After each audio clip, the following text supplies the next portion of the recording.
Hi, church. Pastor Ben here again today with your daily Devo. Thank you for joining us.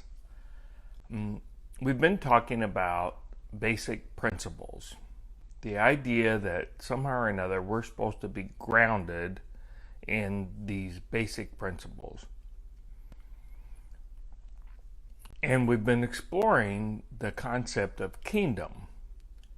That when Jesus walked the earth, he preached that the kingdom of God or the kingdom of heaven was at hand. And we looked at how the Apostle Paul also had said that as a Christian, you've been transferred from the dominion of darkness into the kingdom of the Son of God. So what does that mean? What kind of a kingdom is it? What does it mean to be part of that kingdom? So we explored the idea in the first pages of the Bible that human beings were created to be in the image of God. And we asked ourselves, what does that mean? And the answer was, in some way, shape, or form, we are to represent God to the rest of creation. We are to rule as his regents, if you will, under his guidance. And we're supposed to have some kind of power and authority. So that begs the question, and if you think about in the sense of a drama, as the drama of the pages unfold, what will they do with that authority? If they've been given the opportunity to rule, what will they do with that rule? How will they leverage that power? We also talked a little bit about how a piece of that is that the normal human activity, right? The raising of families, the developing of cultures and societies and towns and nations, etc. That was a piece of that. That was part of that. One of the commissions they were given was to be fruitful and multiply and fill the earth. So all of those things are wrapped up in this concept of having a rule or having a kingdom. It doesn't take very long as you read through the pages of the Bible, though, that rather than leveraging their power for the sake of others, that human beings decided they would rather rule over each other. And so you have the story of Cain and Abel, where Cain rises up and takes his brother's life. He decides he will exercise the ultimate rule and power over Abel, and that's the power over his very life.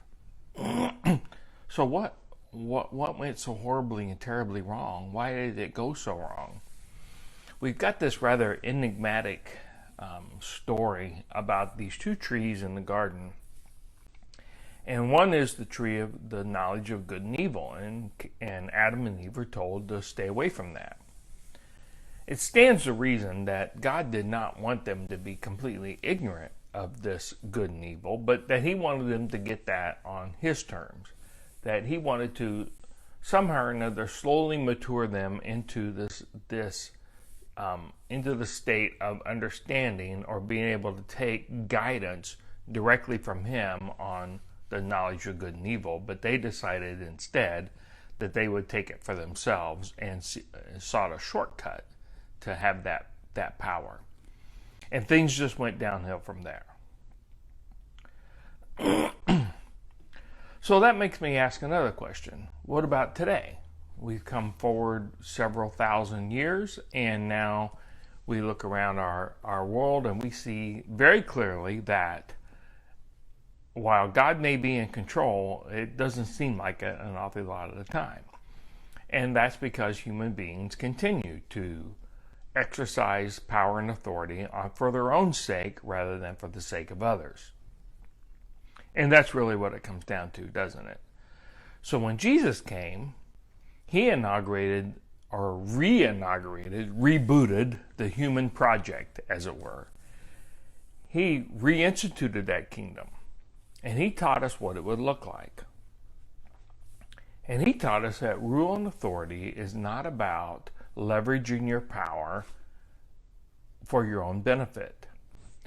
One of the things that I talked about was that when we tend to our gardens or take care of our yards or take care of our houses or take care of our animals, that we are in a sense exercising the rule and authority that God has granted us over our section or our bit of His kingdom.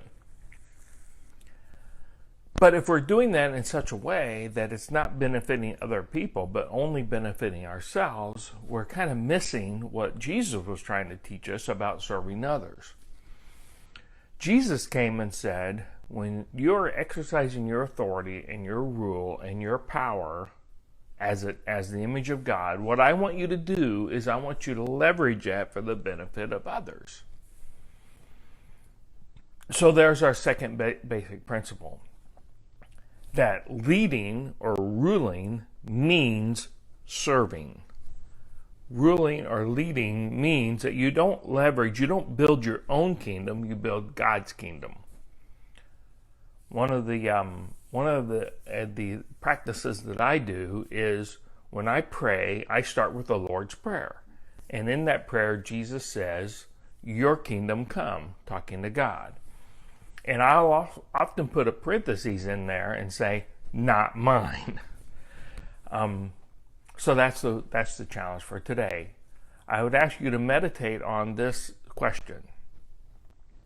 Am I using my time and my talent and my treasure to build my kingdom? Am I leveraging those things for my own benefit? Or am I using that time, talent, and treasure to build God's kingdom? Am I leveraging my power and authority, even if I only have a little bit of it, for the benefit of others, or am I leveraging it for my own benefit? And that's a difficult question. And I often find myself, when I ask myself that, realizing that I'm not. I'm actually using my resources, right? Isn't that what authority is? You are given resources to utilize. I'm using my resources not for others, but for myself. And so I'd ask you to pray about that today. God, your kingdom come and not mine. Teach me what that means. Help me to understand that and to live it. Thank you so much for your time. God bless you. And keep being the church.